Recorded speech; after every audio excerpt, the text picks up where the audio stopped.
तो director Christopher Nolan ने अभी रिसेंट में फिर से एक माइंड ब्लोइंग दिमाग खराब करने वाली मूवी रिलीज कर दी जिसका नेम है टेनेट। और मुझे फाइनली ये मूवी समझ में आ गई, थैंक गॉड। जैसा आपको पता ही होगा ये मूवी साईफाई एंड थ्रिलर की कैटेगरी में आती है और इस मूवी को फर्स्ट टाइम देखने के बाद सबका यही रिएक्शन होता है, ये क्या हुआ, let's watch it again. But मैं आपको पूरी movie plot bye plot and line by line explain करने जा रहा हूँ कि आखिर क्या हो रहा था मूवी में। वीडियो काफी इंटरेस्टिंग होने वाली है, so let's start and you all just have to sit down, keep calm and listen to me.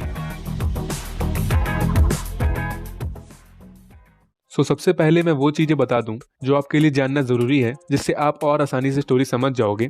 सबसे पहले बात आती है टेनेट कि एग्जैक्टली ये टेनेट है क्या, इसका मतलब क्या है। मूवी में इसको एक ऑर्गेनाइजेशन की तरह दिखाया गया है। ये एक प्राइवेट ऑर्गेनाइजेशन का नेम होता है जिसका मेन मिशन होता है दुनिया को बचाना एक वॉर को रोककर, जिस वॉर में फ्यूचर ने पास्ट में अटैक कर दिया होता है और पास्ट हार रहा होता है। फ्यूचर का पास्ट बोले तो अपना प्रेजेंट। टेनेट ऑर्गेनाइजेशन का यही मोटो होता है कि इस वॉर को कैसे भी करके रोकना। और अब क्वेश्चन आता है कि आखिर क्यों फ्यूचर पास्ट को डिस्ट्रॉय करना चाहता है। तो इस बात को मूवी में डिटेल में तो एक्सप्लेन नहीं किया गया, बट इतना बताया गया है कि क्लाइमेट चेंज की वजह से, कि फ्यूचर में क्लाइमेट की वजह से इतनी बुरी हालत हो गई है कि अब कोई जी नहीं पा रहा होता, तो उनके पास एक ही रास्ता होता है सरवाइव करने का, कि हमारे फ्यूचर यानी उनके प्रेजेंट को वो रिवर्स कर दें ताकि वो फ्यूचर के बजाय ना बढ़ के पास्ट की तरफ बढ़ने लगे। वो इस तरह सरवाइव कर सकते हैं। लेकिन इस चीज से फ्यूचर वालों का पास्ट यानी हमारा प्रेजेंट भी पास्ट में जाने लगेगा, एक तरीके से हमारा फ्यूचर डिस्ट्रॉय हो जाएगा। अब आपके मन में क्वेश्चन आ रहा होगा कि अगर फ्यूचर वाले लोग पास्ट को डिस्ट्रॉय कर देंगे और यू कैन से रिप्लेस कर देंगे, सो वो खुद भी तो डिस्ट्रॉय हो जाएंगे। इसके लिए दो तरह की पैराडॉक्स बताई गई है मूवी में। एक ग्रैंडफादर पैराडॉक्स, इसका मतलब लेट सपोज कि अगर आप टाइम में पास्ट में जाके अपने ग्रैंडफादर को मार दोगे तो इसका रिजल्ट ये होगा कि आप एक तरीके से वैनिश हो जाओगे, क्योंकि जब आपके ग्रैंडफादर नहीं होंगे सो आपके फादर नहीं होंगे, सो इस वजह से आप भी दुनिया में नहीं आ पाओगे। लेकिन इस मूवी में इस पैराडॉक्स की थ्योरी नहीं लगती। इसमें ओंटोलॉजिकल पैराडॉक्स का यूज किया है, मतलब कि आप पास्ट में जाके कुछ भी कर सकते हो फ्यूचर की बिना चिंता किए, फ्यूचर में उसका कोई लेना देना नहीं। और पास्ट को आप इसलिए चेंज कर पा रहे हो क्योंकि वो ऑलरेडी चेंज हो चुका है। इन शॉर्ट ये क्लोज लूप जैसा है, जो पास्ट में हो चुका है वो हो चुका है, मतलब आप पास्ट में जाके जो करने जा रहे हो वो ऑलरेडी हो चुका है। ऐसा नहीं होगा कि पास्ट को चेंज करने से कोई और अल्टरनेट रियलिटी या कोई पैरेलल वर्ल्ड खुल जाए। जैसे एग्जांपल के Avengers end game and Harry Potter prisoners of Azkaban, उसमें भी कुछ ऐसा ही हुआ था इफ यू रिमेंबर। खैर अभी टाइम ट्रेवल वाला टॉपिक पे इतना जोर मत डालो, मूवी में आगे स्टोरी के साथ सब समझ आ जाएगा। और मूवी रिलीज के बाद सैटर स्क्वायर का नाम बार बार उछल के आ रहा था, तो ये क्या है। तो सैटर स्क्वायर एक फेमस पैलिंड्रोमिक स्क्वायर है जिसको आप ऊपर नीचे दाएं बाएं जहां से भी पढ़ोगे उसमें सेम ही वर्ड्स निकल के आएंगे।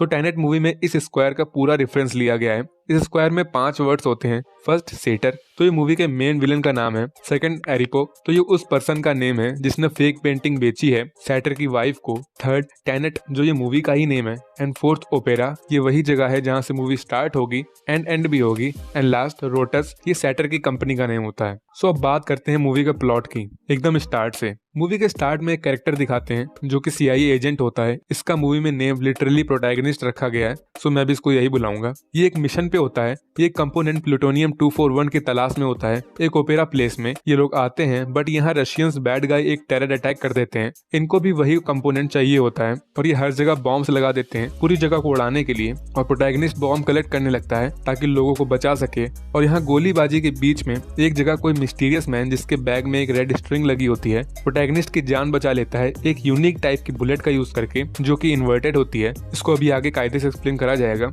और इस मिस्टीरियस मैन के बारे में मूवी के एकदम लास्ट में पता चलेगा और प्रोटैगनिस्ट को वो कंपोनेंट भी मिल जाता है और इस सबको सेफ यहाँ से निकलवा देता है। बट इसको इसके साथी के साथ रशियंस किडनैप कर लेते हैं और इसको टॉर्चर करते हैं कि इन्फॉर्मेशन बता दे उस कंपोनेंट के बारे में। लेकिन प्रोटैगनिस्ट एक CIA एजेंट होता है, ये कॉन्फिडेंशियल इन्फॉर्मेशन लीक नहीं कर सकता चाहे इसको अपनी जान क्यों ना देनी पड़े। एक सुसाइड पिल खा के सुसाइड कर लेता है। बट जब इसकी आंख खुलती है तो ये मरा नहीं होता, एकदम सही होता है। और इसका बॉस इसके सामने होता है और इससे बोलता है कि वो सुसाइड पिल फेक थी, वो बस एक टेस्ट था कि तुम लॉयल हो हमारे लिए कि नहीं। और इसका बॉस इससे बोलता है कि तुमने टेस्ट पास कर लिया, अब तुम एक प्राइवेट ऑर्गेनाइजेशन के लिए काम करोगे जिसका नेम है टेनेट, जो कि इस मूवी का भी नेम है। बट ये बात प्रोटैगनिस्ट को नहीं पता ऑब्वियसली। इसके बॉस इसको वही सब फ्यूचर और वॉर के बारे में बताते हैं जो मैं ऑलरेडी आपको सब बता चुका हूँ। और इसका बॉस उसी इन्वर्टेड वेपन के बारे में बात करता है जिसकी हल्की से झलक प्रोटैगनिस्ट ने ओपेरा प्लेस में देखी थी, मिस्टीरियस मैन वाली। प्रोटैगनिस्ट का पहला मिशन होता है उस इन्वर्टेड वेपन के बारे में पता करना कि वो कौन बना रहा है और वो कहाँ से आ रही है। ये एक साइंटिस्ट के पास जाता है, ये भी हैरी पॉटर वाली है। और इस साइंटिस्ट इसको सब बताती है उस इन्वर्टेड वेपन के बारे में, लाइक ये वेपन्स फ्यूचर से आई हैं, कोई अनोनिमस पर्सन इनकी सप्लाईज फ्यूचर से प्रेजेंट में कर रहा है, इसलिए ये बैकवर्ड डायरेक्शन में चलती हैं और आप डिफरेंस नहीं बता सकते कि कौन सी बुलेट इन्वर्टेड है मतलब कौन सी बैकवर्ड डायरेक्शन में चलती है और कौन सी बुलेट नॉर्मल है मतलब फॉरवर्ड डायरेक्शन में चलती है। दोनों एकदम सेम दिखती हैं, बस जब ये यूज होती हैं तो उनका डिफरेंस क्लियर हो जाता है। इसी को इन्वर्जन बोलते हैं। अगर थोड़ी फिजिक्स याद हो, जब कोई ऑब्जेक्ट या पर्सन नॉर्मल फॉर्म से हट के रिवर्स फॉर्म में जाने लगता है, मींस इन्वर्ट हो जाता है, तो उसको इन्वर्जन बोलते हैं। I know it's confusing, but यहाँ पे ये साइंटिस्ट बोलती है don't try to understand it, just feel it. तो यही मूवी का मोटो भी है, समझना है तो मजे लो खाली। देन उन बुलेट्स के मटेरियल से प्रोटैगनिस्ट पता कर लेता है कि इन इन्वर्टेड बुलेट्स की मैन्युफैक्चरिंग कहाँ हो रही है और ये पहुंचता है मुंबई में। यहाँ एक बिल्डिंग में संजय सिंह रहता है। प्रोटैगनिस्ट के हिसाब से संजय सिंह ही डीलर होता है इन्वर्टेड बुलेट्स का, सो उसकी बिल्डिंग में चुपके से ऊपर जाने के लिए इसको एक साथी बोले तो पार्टनर चाहिए होता है। तो यहाँ एंट्री होती है रॉबर्ट पैटिंसन की। मूवी में इसका नेम नील है। ये प्रोटैगनिस्ट का साइड के एक पार्टनर बनता है। मिस्टीरियसली इसको प्रोटैगनिस्ट की फेवरेट ड्रिंक भी पता होती है, जबकि इससे पहली बार मिला होता है। खैर, फिर ये दोनों बंजी जंपिंग करके बिल्डिंग में घुसते हैं और यहाँ प्रोटैगनिस्ट को 5 चीजें पता चलती हैं। फर्स्ट, संजय सिंह की वाइफ का रोल बॉलीवुड एक्ट्रेस डिम्पल कपाड़िया ने किया है। सेकंड, डिम्पल कपाड़िया जिसका मूवी में नाम प्रिया है, यही मेन डीलर होती है, ना कि इसका हस्बैंड। थर्ड, प्रिया ने ऑलरेडी सारी इन्वर्टेड बुलेट्स मूवी के मेन विलन रशियन आंद्रे सैटर को बेच दी होते हैं, वह आंटी। एंड फोर्थ, प्रिया का कहना था कि वो इन्वर्टेड बुलेट्स नॉर्मल बुलेट्स थी जो कि फॉरवर्ड डायरेक्शन में जाती थी। सैटर को देने के बाद वो उन बुलेट्स को इन्वर्ट करता था। एंड फिफ्थ, प्रिया इस पूरी प्राइवेट ऑर्गेनाइजेशन टेनेट के बारे में सब जानती थी। इवन प्रोटैगनिस्ट से ज्यादा नॉलेज थी इसको इन सब चीजों के बारे में। प्रिया बताती है कि सैटर इस present time and future time के बीच एज अ ब्रोकर की तरह वर्क करता है। ऐसे ही वो वेपन्स को इन्वर्ट करता है और यहाँ से प्रोटैगनिस्ट का सेकंड मिशन शुरू हो जाता है, सैटर से मिलना। और ये एक आदमी सर माइकल से मिलता है। ये भी टेनेट ऑर्गेनाइजेशन के अंदर थे और ये इसको सैटर से मिलने का एक तरीका बताते हैं कि उसकी वाइफ कैट अपने हस्बैंड सैटर के साथ ब्लैकमेल होके रहती है क्योंकि उसने एक फेमस फेक पेंटिंग अपने हस्बैंड को बेच दी थी धोखे से। इसी वजह से सर माइकल उसी फेक पेंटिंग की एक और फेक पेंटिंग प्रोटैगनिस्ट को देते हैं ताकि वो कैट के क्लोज आ सके और ये प्लान वर्क भी कर जाता है। इवन कैट प्रोटैगनिस्ट को अपनी लाइफ स्टोरी भी सुना देती है कि इसका पति बहुत बड़ा वाला है और उसने इसको ब्लैकमेल करके अपने साथ रखा हुआ है, वरना कभी भी उसे छोड़ देती। और कैट की कमजोरी इसका 10 साल का बेटा होता है। और सैटर ने वियतनाम में अपनी याट में कैट को एक ऑफर दिया था कि वो तुम्हें आजाद कर देगा, बदले में अपने बेटे को भूल जाओ। इस बात से कैट को बहुत गुस्सा आया था, वो अपने बेटे को छोड़ नहीं सकती और याट से एक अननोन लेडी को जंप करते देख कैट उसकी फ्रीडम देख के जेलस फील करती है। ये सब बात बता देती है प्रोटैगनिस्ट को, पता नहीं क्यों। और प्रोटैगनिस्ट इससे बोलता है कि वो उस फेक पेंटिंग जहाँ भी है उसको ला के तुम्हें दे देगा, बस बदले में सैटर से मिलवा दो। लेकिन तभी वहाँ कैट के कुछ रशियंस गुंडे बॉडीगार्ड आ जाते हैं और ये कैट 6 फीट एंड 3 इंचेस की है। इस लाइन को किसने ऐड किया? खैर, उन सभी गुंडों को प्रोटैगनिस्ट पेल पाल के बराबर कर देता है, जिसको कैट देख के इम्प्रेस हो जाती है और नेक्स्ट डे प्रोटैगनिस्ट से मिलती है और इसकी डील एक्सेप्ट कर लेती है कि सैटर से उस पेंटिंग को चुरा के मुझे दो और बदले में तुम्हारी सैटर से मीटिंग फिक्स। प्रॉब्लम ये होती है कि वो पेंटिंग फ्री पोर्ट में होती है और ये फ्री पोर्ट क्या होता है? सो एक ऐसी जगह होती है जहाँ बहुत अमीर लोग अपनी चीजें रखते हैं, प्राइवेट चीजें, और उन पे टैक्स बहुत कम लगता है, एक्चुअली लगता ही नहीं है। इसीलिए एक तरीके से ये सामान इलीगल माना जाता है। और इसी एयरपोर्ट से प्रोटैगनिस्ट को कैट की फेक पेंटिंग चुरानी होती है, तो ये अगेन नील से हेल्प मांगता है और अब ये दोनों अपनी कुछ लोगों की छोटी टीम बनाते हैं और एक प्लेन को जाके फ्री पोर्ट से क्रैश करवा देते हैं ताकि मौका दे के पेंटिंग चुरा सके। बट पेंटिंग तक पहुंचने से पहले 2 मास्क लगाए हुए आदमी इन पे अटैक कर देते हैं, जो कि इसी फ्री पोर्ट में एक मिस्टीरियस पोर्टल के अंदर से निकलते हैं और प्रोटैगनिस्ट वाला बंदा इन्वर्ट होता है, मतलब वेपन्स के साथ साथ इंसान भी इन्वर्ट हो सकते हैं। और प्रोटैगनिस्ट इसको जान से मारने ही वाला होता है, बट नील आके इसको रोक लेता है और दोनों मिस्टीरियस मैन बच के भाग जाते हैं। और प्रोटैगनिस्ट और नील का दिमाग खराब हो जाता है कि आखिर क्या हुआ, क्योंकि इनको वहाँ कोई पेंटिंग तो मिली ही नहीं, बल्कि एक पोर्टल मिला और उससे 2 निकले सोल्जर मिले, जिसमें से एक इन्वर्टेड था। सो प्रोटैगनिस्ट अगेन मुंबई आता है अपने सवालों के लिए और प्रिया इसको सब एक्सप्लेन करती है। वो टाइम मशीन जैसा पोर्टल, उसको टर्न स्टाइल बोलते हैं और इसको फ्यूचर वाले लोगों ने बनाया है और सेटर को दिया है। और उससे जो 2 सोल्जर निकले थे वो दोनों एक ही पर्सन थे, सेम पर्सन। एक टाइम में फॉरवर्ड चल रहा था और एक टाइम में बैकवर्ड। ये मशीन ऐसे ही वर्क करती है। और मूवी के स्टार्ट में जो ओपेरा में अटैक हुआ था रशियंस द्वारा, वो सेटर के ही लोग थे और वो सब वही कंपोनेंट ढूंढ रहे थे, प्लूटोनियम 241, जो कि सेटर को नहीं मिल पाया था। अब वो CIA के पास होता है और कैट पहले खुश होती है कि उसकी फेक पेंटिंग उस एयरपोर्ट के ब्लास्ट में जल के राख हो गई। प्रोटैगनिस्ट ने इसको ऐसा बताया था, ऑब्वियसली इसने झूठ बोला था। और कैट प्रोटैगनिस्ट को सेटर से मिलवा देती है और फर्स्ट मीटिंग में ही सैटर प्रोटैगनिस्ट को जान से मारने वाला था, बट प्रोटैगनिस्ट उसके सामने ओपेरा प्लेस का नेम ले लेता है, तो सैटर उससे दोबारा मिलने की मीटिंग फिक्स कर लेता है और सैटर कैट को वही फेक पेंटिंग दिखाता है जिसको प्रोटैगनिस्ट फ्री पोर्ट से चुराने गया था। मतलब इसको पहले ही पता चल गया था कि ऐसा होने वाला है। और प्रोटैगनिस्ट सेकंड टाइम सैटर से मिलता है और ये सब बोटिंग के लिए जाते हैं, जिसमें कैट सैटर को जान से मारने का ट्राई करती है, लेकिन प्रोटैगनिस्ट इसको बचा लेता है क्योंकि प्रिया ने इससे बोला था कि सैटर का जिंदा रहना जरूरी है, वरना हमें पता नहीं चल पाएगा कि कैसे फ्यूचर से कांटेक्ट करता है ये।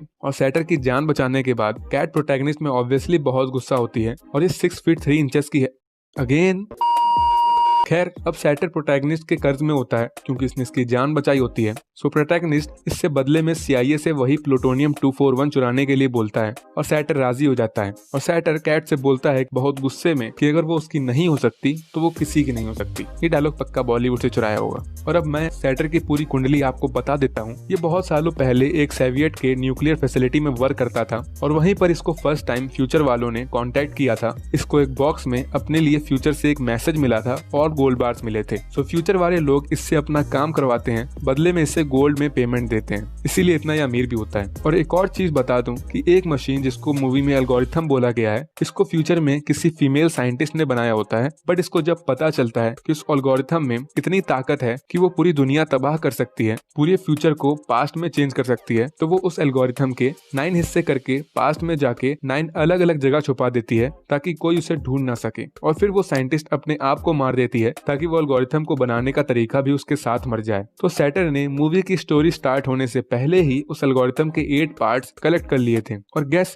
कि एल्गोरिथम का 9th पार्ट यानी लास्ट पार्ट कहाँ है? जी हाँ, इसका 9th पार्ट वही प्लूटोनियम 241 है जिसको लेके मूवी स्टार्ट हुई थी। और अगर आपको याद होगा उस एल्गोरिथम से कितनी तबाही हो सकती है कि पूरा पास्ट रिवर्स हो सकता है, एक तरीके से डिस्ट्रॉय बोल सकते हो। और यही मेन मिशन होता है जो फ्यूचर वाले लोग सैटर से करवाना चाह रहे थे। और सैटर के साथ ये होता है कि इसको कैंसर होता है, सो ये जल्द ही मरने वाला होता है। तो इसने डिसाइड कर लिया होता है कि जब ये मरेगा तब ये उस एल्गोरिथम का यूज करेगा और अपने साथ पूरी दुनिया को ले जाएगा। मतलब अब वो डायलॉग का मतलब समझ आया जो इसने अपनी वाइफ से बोला था, if I can't have you then no one. मतलब खुद भी तो डूबेगा, साथ में अपनी बीवी और पूरी दुनिया को भी ले डूबेगा। ये मेन प्लान होता है सैटर का। सो मूवी में वापस आते हैं तो प्रोटैगनिस्ट और नील मिलके बड़ी मुश्किल के बाद वो प्लूटोनियम 241 चुरा लेते हैं। और यहाँ से असली दिमाग का दही शुरू होता है जब एक उल्टी कार इनके बगल में आ जाती है और उसके अंदर सैटर और उसके गुंडे रशियंस होते हैं और ये सब ऑक्सीजन मास्क लगाए हुए होते हैं और इन लोगों ने कैट को कैप्चर करके रखा होता है। और सैटर कैट की जान के बदले प्रोटैगनिस्ट से वो एल्गोरिथम के लास्ट पीस मांगता है। इस टाइम प्रोटैगनिस्ट को कोई आइडिया नहीं है कि ये प्लूटोनियम 241 क्या है, बट ये वो बॉक्स सैटर को दे देता है और वो लोग कैट को अकेला छोड़ के भाग जाते हैं और प्रोटैगनिस्ट कैट को बचा लेता है। बट फिर अगेन रशियंस प्रोटैगनिस्ट और कैट को उठा के अपने साथ वेयर हाउस में ले आते हैं और आमने सामने रख देते हैं। अब मैं इस पूरी हाइस्ट को एक्सप्लेन करता हूँ। सी हाइस्ट के शुरू होने से पहले सैटर कैट के साथ उस वेयर हाउस में आया था और वेयर हाउस के बाहर एक कार में एक ऑक्सीजन मास्क पहना हुआ आदमी बैठा था। सो मूवी में जो भी बंदा ऑक्सीजन मास्क लगा के दिखता है इसका मतलब कि वो इन्वर्टेड है, क्योंकि लंग्स ऑक्सीजन के इन्वर्ट फॉर्म को अंदर नहीं ले सकते, मतलब CO2, इसको ऑक्सीजन मास्क लगाना पड़ता है सांस लेने के लिए। और सैटर फिर एक रेड लाइट एरिया मतलब रेड लाइट जैसी जगह जाता है और अपने लोगों से बोलता है कि आगे जो भी हो इससे बताना, क्योंकि ये टेम्परल पिंसर की तैयारी कर रहा होता है। सो टेम्परल पिंसर क्या होता है? एक मिलिट्री टैक्टिक्स होती है जिसको पिंसर मूवमेंट बोलते हैं। इसमें एनिमी पे दोनों साइड से अटैक किया जाता है सेम टाइम पे। सिमिलरली टेम्परल पिंसर में भी यही होता है, सेम टाइम पे एनिमी पे अटैक किया जाता है, बट फर्स्ट टीम टाइम के साथ फॉरवर्ड डायरेक्शन में जाती है और देन अटैक खत्म होने के बाद सारी चीजें सेकंड टीम को बता देती है and then second team time के अपोजिट मतलब रिवर्स में और बैकवर्ड डायरेक्शन में जाके अटैक करती है। और इनको ऑलरेडी पता होता है कि क्या हुआ क्योंकि फर्स्ट टीम इनको सब बता चुकी होती है। सो सेम यही प्लान होता है सैटर का उस हाइस्ट से पहले कि फर्स्ट टाइम अगर कोई प्रॉब्लम हुई तो सेकंड टाइम में बैकवर्ड डायरेक्शन में ये सब ठीक कर देगा। और अब अगर आप थोड़ा दिमाग लगाओ तो ट्रिकी पार्ट इसका यही है कि वो बाहर कार में ऑलरेडी एक बंदा मास्क लगा के बैठा था, इसका मतलब वो इन्वर्टेड था। और ये जो पूरी हाइस्ट मूवी में फर्स्ट टाइम दिखाई गई ये ऑलरेडी एक बार हो चुकी है। मतलब 2 अटेम्प्ट होते हैं टेम्परल पिंसर के, जिसमें फर्स्ट टाइम जब ये हाइस्ट हुई थी सो वो पार्ट मूवी में नहीं दिखाया गया और सेकंड टाइम जिसमें सेकंड टीम बैकवर्ड डायरेक्शन में अटैक करती है वो पार्ट इसमें दिखाया गया। इसी वजह से सैटर और उसकी टीम मास्क पहने हुए थे क्योंकि ये सब इन्वर्टेड थे, ये इनका सेकंड टाइम था। और प्रोटैगनिस्ट ने यहाँ गेम खेल दिया होता है, उसने सिर्फ खाली डब्बा ही सैटर को दिया होता है। वो प्लूटोनियम 241 इसने कहाँ रखा था ये किसी को नहीं पता था और इसी बात से सैटर गुस्सा होके कैट को इन्वर्टेड गन से शूट कर देता है। और हमें स्टार्ट में बताया गया था कि इन्वर्टेड बुलेट काफी प्रॉब्लम दे सकती है अनइन्वर्टेड पर्सन के लिए और सैटर प्रोटैगनिस्ट को मारने वाला था, बट नील प्रिया की टीम के साथ आके इसे बचा लेता है। और प्रोटैगनिस्ट पहले नील पे ही गुस्सा होता है कि आखिर सैटर को कैसे पता चला उस खाली बॉक्स के बारे में, बट इसमें नील की कोई गलती नहीं थी। इवान एक पर्सन होता है इन्हीं की टीम में, वो इसे समझाता है कि उसने टेम्परल पिंसर मूवमेंट अटेम्प्ट किया जिसकी वजह से सैटर को सब पहले ही पता चल गया था और कैट की हालत खराब हो रही थी उस इन्वर्टेड बुलेट के घाव की वजह से। तो प्रोटैगनिस्ट वहां अपना फिर दिमाग चलाता है और कैट को लेके टर्नस्टाइल का यूज करके इन्वर्टेड वर्ल्ड में जाने के लिए बोलता है क्योंकि वो इन्वर्टेड बुलेट से घायल हुई थी। सो इन्वर्टेड वर्ल्ड में उसको ले जाने से वो चोट नॉर्मल हो जाएगी क्योंकि वहाँ कैट भी इन्वर्टेड और उसकी चोट भी इन्वर्टेड। सो मतलब ये नॉर्मल बुलेट का घाव बन जाएगा, इजी पीजी। और अब प्रोटैगनिस्ट अब पास्ट वर्ल्ड में होता है और ये दुनिया रिवर्स की दुनिया होती है, मतलब यहाँ सब कुछ बैकवर्ड चल रहा होता है, बोले तो टाइम उल्टा भाग रहा होता है। और इसीलिए प्रोटैगनिस्ट सोचता है कि पास्ट में ये जा रहा है तो अगेन उस हाइस्ट में जाके प्लूटोनियम 241 को उठा ले। बट सैटर को जब पता चलता है कि इसके साथ गेम खेल दिया गया, इसको खाली डब्बा पकड़ा के, तो ये और दिमाग लगाता है और अगेन ये थोड़ा ट्रिकी पार्ट है, ये फिर सेकंड टेम्परल पिंसर करने का ट्राई करता है। कैसे?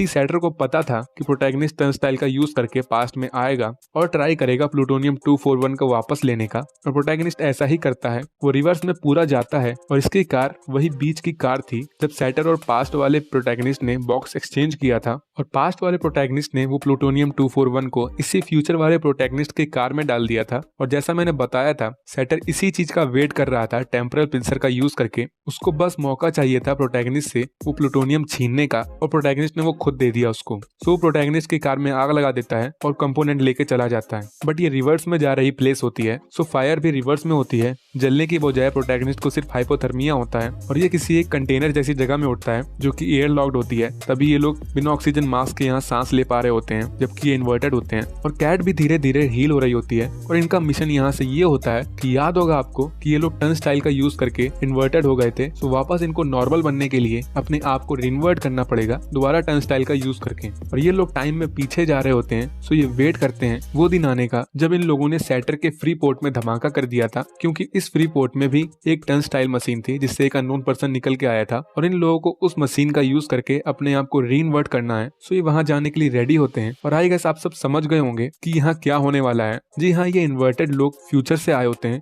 बट पास्ट वाले भी यही होते हैं। सो अगेन हमको वही सेम फाइट देखने को मिलती है बट फ्यूचर वाले प्रोटैगनिस्ट के पॉइंट ऑफ व्यू से। और ये अपने पास्ट वाले वर्जन को शूट नहीं कर रहा था, ये अपनी गोलियां खाली कर रहा था, जो मूवी के फर्स्ट वाले सीन में लग रहा था कि वो उसको शूट कर रहा है। और यहाँ एक राज खुलता है कि फर्स्ट टाइम जब ये फाइट हुई थी तब नील ने टर्नस्टाइल से निकले वाले प्रोटैगनिस्ट का फेस देख लिया था, बट इसने अपने टाइम वाले प्रोटैगनिस्ट से ये बात छुपा ली थी क्योंकि ऑब्वियसली फिर वो और कंफ्यूज हो जाता इसलिए। और देन इन्वर्टेड नील और कैट ये दोनों भी मशीन का यूज करके रीइन्वर्ट हो जाते हैं, मतलब नॉर्मल हो जाते हैं और फॉरवर्ड डायरेक्शन में चलने लगते हैं। एंड इन सब के बाद प्रोटैगनिस्ट अगेन प्रिया से मिलने जाता है और इस बार प्रिया इसको सब बता देती है वो एल्गोरिथम और 9 पीसेस के बारे में। सो अब नील और प्रोटैगनिस्ट इन सबको सब समझ आ जाता है कि आखिर कैसे फ्यूचर पास्ट को डिस्ट्रॉय करना चाहता है, ऑब्वियसली उस एल्गोरिथम का यूज करके जिसके सारे 9 पीसेस सैटर के पास हैं अब। और इसका मास्टर प्लान ये है कि ये अपनी जिंदगी का आखिरी पल हंसी खुशी बिताना चाहता है। सो ये अपना लास्ट मोमेंट वही वियतनाम वाली राइड में बिताएगा। और बात आई एल्गोरिथम की तो सैटर्न उसी न्यूक्लियर फैसिलिटी में दफना रहा है जहाँ से फ्यूचर ने फर्स्ट टाइम कॉन्टेक्ट किया था और उसके साथ एक बॉम्ब फिट कर रहा है और इसके हैंड में एक फिटबिट होगी जो कि इसकी हेल्थ देखेगी और जैसे ही ये मरेगा तुरंत उस साइड फिटबिट के सेंसर से वो एल्गोरिथम एक्टिवेट हो जाएगी और बॉम्ब फट जाएगा और देन बूम दुनिया खत्म हो जाएगी। सो नील, प्रोटैगनिस्ट एंड कैट ये तीनों बैठ के अपना प्लान बनाते हैं सैटर के प्लान को बीट करने के लिए और ये सब अगेन टाइम में पीछे आने लगते हैं टर्नस्टाइल का यूज करके और बाकी सोल्जर्स के साथ ये मिलते हैं और डिसाइड करते हैं टेम्परल पिंसर मूवमेंट अटैक करने का। हाँ, here we go again। 2 teams होंगी, रेड एंड ब्लू टीम।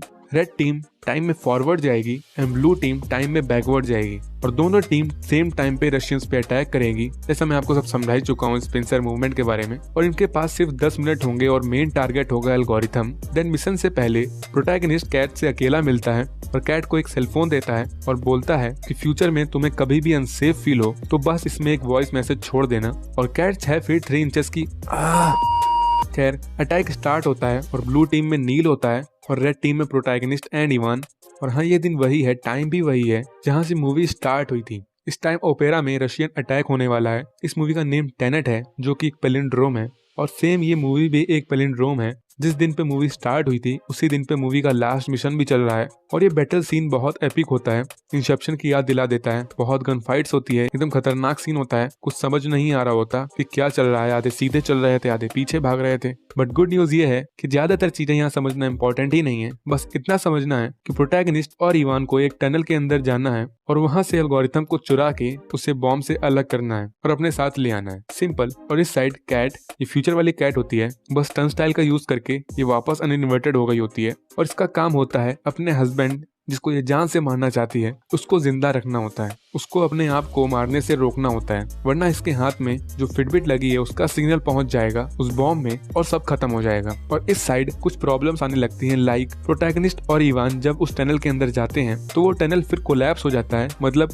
अब वो बाहर नहीं आ सकते और अंदर बॉम्ब होता है एल्गोरिथम के साथ। तो अगर ये बाहर नहीं आएंगे तो बॉम्ब के साथ ये भी उड़ जाएंगे। और ये चीज इन्वर्टर नील देख लेता है, जो कि ब्लू टीम में था, लेकिन फिर ये यहाँ अपने आप को अनइन्वर्ट करता है टर्न स्टाइल का यूज करके और प्रोटैगनिस्ट और इवान को रोकने का ट्राई करता है कि वो उस टनल के अंदर ना जाएं, बट वो चले जाते हैं। और अंदर जाके प्रोटैगनिस्ट और इवान एक तरीके से सैटर के जाल में फंस जाते हैं। सैटर ही इन सब टाइम ट्रेवलिंग का बादशाह होता है, इसको बेवकूफ बनाना इतना आसान नहीं होता। इसको पहले से ही पता था कि क्या होने वाला है, इसीलिए प्रोटैगनिस्ट को अपने जाल में फंसा लेता है। और प्रोटैगनिस्ट के सामने एक लॉक डोर होता है, जिसकी वजह से ये एल्गोरिथम तक नहीं पहुंच पा रहा होता। लेकिन वहाँ जमीन में डोर के अदर साइड में एक डेड बॉडी पड़ी होती है और इसके बैग में वही रेड स्ट्रिंग लगी होती है, मतलब ये मूवी के स्टार्ट वाला मिस्टीरियस मैन है। और देन जब सैटर का बंदा प्रोटैगनिस्ट को शूट करने वाला होता है तो अचानक से वही मिस्टीरियस मैन की डेड बॉडी जिंदा हो जाती है और प्रोटैगनिस्ट को शूट होने से पहले बचा लेती है। और ये बंदा भी इन्वर्टेड होता है, मतलब ये फ्यूचर से पास्ट में घूम रहा होता है और यहाँ से बैकवर्ड डायरेक्शन में भाग जाता है। और प्रोटैगनिस्ट सैटर के बंदे से फाइट करने लगता है और एल्गोरिथम को अलग करने का ट्राई करने लगता है। और इस साइड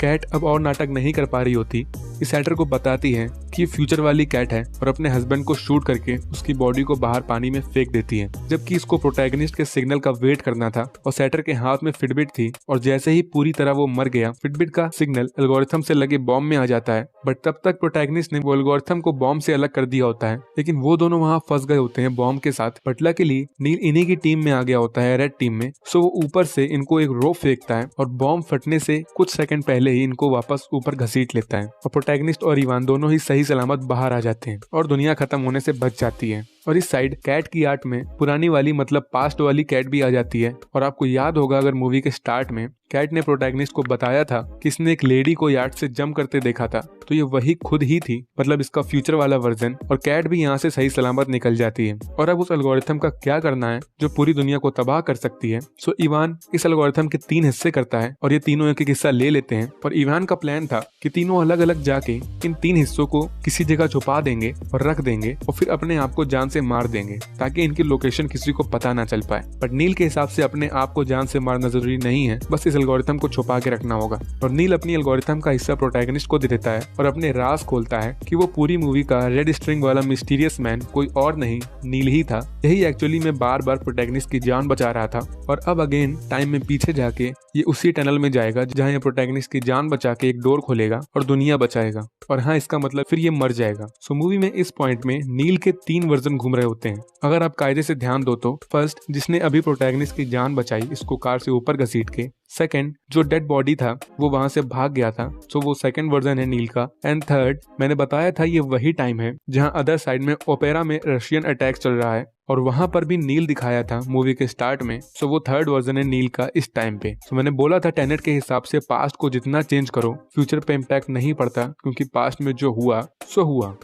What's happened? और यहाँ एक और दिमाग खराब करने वाली चीज आई है कि ये पूरी मूवी स्टार्ट से एंड तक एक टेम्परल पिंसर मूवमेंट है। और जैसा मैंने बताया था कि इसमें 2 बार वर्किंग होती है। सो अभी आपने जो पूरी मूवी देखी ये फर्स्ट पार्ट हुआ है फॉरवर्ड डायरेक्शन में, अब बैकवर्ड डायरेक्शन में अगेन सेकंड पार्ट इसका होगा, जो कि ऑब्वियसली मूवी में नहीं दिखाया गया क्योंकि फिर ये काफी बोरिंग हो जाता। मतलब अब सेम चीज प्रोटैगनिस्ट बैकवर्ड डायरेक्शन में करेगा, इसीलिए इसको क्लोज लूप भी बोला गया है। और टेनेट ऑर्गेनाइजेशन किसने डेवलप करी, तो अगर आप अब तक नहीं समझे तो ये प्रोटैगनिस्ट ने ही डेवलप करी है, इसी ने ये ऑर्गेनाइजेशन बनाई है। और जितने भी लोग हैं टेनेट ऑर्गेनाइजेशन के अंदर सबको इसी ने ही रिक्रूट किया है इवन अपने आप को भी, मतलब अपने पास्ट वाले सेल्फ को भी इसी ने रिक्रूट किया है। बहुत कंफ्यूजिंग भाई साहब, लेकिन भूलना मत bro, don't try to understand it, just feel it. और एक इंटरेस्टिंग फैक्ट मूवी का ये भी है, जो कि सही है गलत ये सिर्फ डायरेक्टर को पता है। लोगों का कहना है कि नील मूवी के एंड में जो मर जाता है वो एक्चुअली में नील कैट का बेटा होता है, जिसको मूवी में 10 साल का लड़का दिखाया गया है। सो हाँ, ये पॉसिबल हो सकता है कि प्रोटैगनिस्ट अब जाके कैट के बेटे को टेनेट ऑर्गेनाइजेशन के लिए रिक्रूट करेगा और ट्रेन करेगा। इसीलिए वो लास्ट में नील प्रोटैगनिस्ट से बोलता है कि तुम ही ने मुझे रिक्रूट किया था और हमारी दोस्ती बहुत पुरानी है। और नील ने भी मूवी में काफी स्ट्रेंज बातें करी हैं, सो ये थ्योरी पॉसिबल हो सकती है और शायद नहीं भी, बट मुझे पर्सनली ये थ्योरी पसंद आई। और मूवी के लास्ट में प्रोटैगनिस्ट ने कैट को जो फोन दिया था कि तुमको कभी भी अनसेफ फील हो तो वॉइस रिकॉर्ड करके इस फोन में भेज देना, सो कैट वैसा ही करती है एक कार को देख के। और कार के अंदर प्रिया होती है जो कि कैट को मारने आई थी, और प्रोटैगनिस्ट फ्यूचर वाला वर्जन होता है। इसको कैट की ऑडियो पहले ही मिल गई थी, सो ये इन्हीं की कार में बैठा होता है और प्रिया को मार के कैट को बचा लेता है। इसीलिए इसने कैट को फोन दिया था। सो गाइस, इस वीडियो के लिए इतना ही, बट आई होप कि आपको सब समझ में आ गया होगा। So if you like the video then hit the like button, और ऐसे ही और वीडियोस के लिए चैनल को प्लीज सब्सक्राइब भी कर लेना। सो मिलते हैं नेक्स्ट वीडियो में, तब तक के लिए stay tuned and bye bye.